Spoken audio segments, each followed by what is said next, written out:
السلام علیکم۔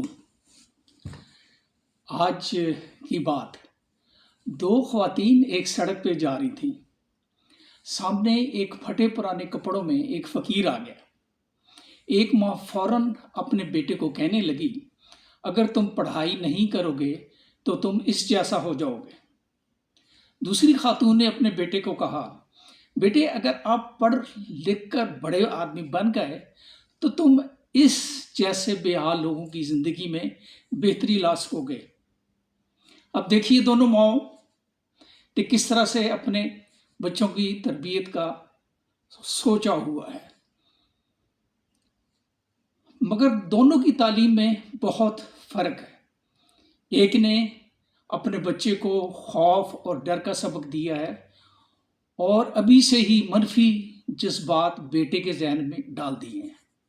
دوسری ماں بیٹوں کو ایک خوشگوار مستقبل کا خواب دکھا رہی ہے، ہمت اور عظمت کی شمع جلا رہی ہے۔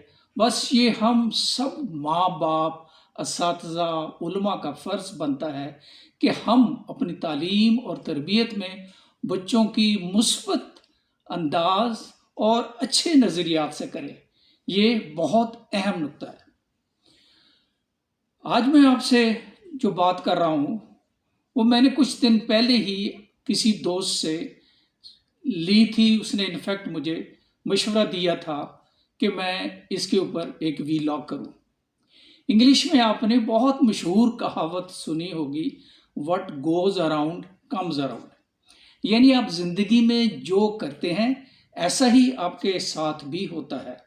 مکافات عمل کا یہ حقیقت ہے، یہ اور صدیوں سے ہی یہ چلا آ رہا ہے۔ یہ واقعہ جو میں آپ سے شیئر کر رہا ہوں اسلامی تاریخ کا حصہ ہے۔ یہ بات اس زمانے کی ہے جب یزید اور حضرت امام علیہ السلام کا واقعہ پیش آیا، اور یہ عبد المالک بن مروان کے زمانے تک چلتا رہا۔ بدنام زمانہ عبداللہ بن زیاد المعروف ابن زیاد کے کوفے کے دربار میں سن 680 عیسوی میں حضرت امام حسین کا سال آئے گا۔ ابن زیاد نے کہا کہ خوشی مناؤ کہ دشمن اسلام ختم ہوا، نعوذ باللہ۔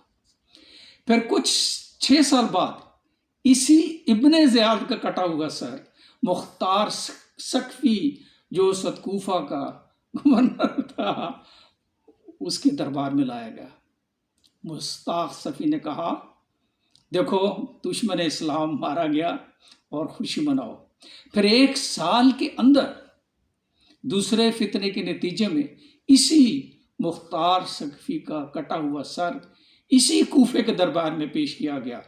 مصعب بن زبیر جس کے والد رسول پاک کے ساتھی بھی تھے، وہ دربار پر برجام تھا، اس نے حکم دیا خوشی مناؤ، اسلام کا دشمن مارا گیا۔ شومی قسمت کہ 4 سال بعد جنگ مسکین میں اسی مصعب بن زبیر عبد المالک کی فوجوں سے شکست کھا گیا۔ اس کا سر اسی کوفہ کے دربار میں عبد المالک بن مروان کے دربار میں پیش کیا گیا۔ مروان نے اپنے دانش مندوں کو کہا کہ اب کیا کیا جائے۔ انہوں نے اسے یاد دلایا کہ کس طرح سالوں سے ہر سر کاٹنے والے کا اپنا کٹا ہوا سر اس دربار میں پیش ہوتا رہا ہے اور جشن منایا جاتا رہا ہے۔ مصعب کا سر دربار میں بھی آ چکا تھا، مگر عبد المالک نے خوشی کا حکم نہیں دیا۔ اپنے دربار کو کوفہ کے کسی اور علاقے میں تعمیر کرنے کا حکم جاری کر دیا، اور یہ رسم جو تھی یہ کچھ عرصہ تک ختم رہی۔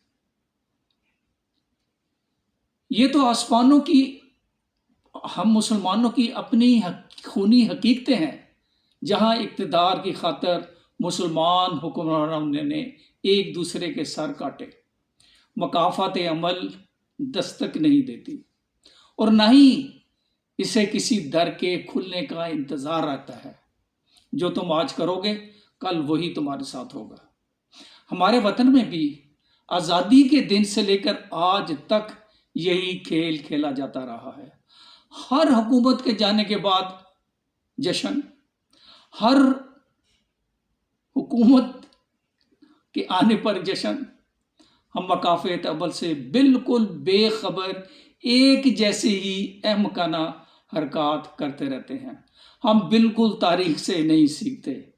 یہ بہت ہی اہم فیصلہ ہے کہ ہم ملکی سلامتی کے لیے پرانی تاریخ کو چھوڑ کر نئی تاریخ رقم کریں اور صرف پاکستان کی سلامتی کے اقدامات کریں. آج ہم پھر ایسے دوراہے پہ کھڑے ہیں جہاں ہم نے یہ فیصلہ کرنا ہے کہ ہم نے جشن منانے کی روایت کو ختم کرنا ہے یا پرانی روایت کے مطابق صرف جشن ہی مناتے رہنا ہے.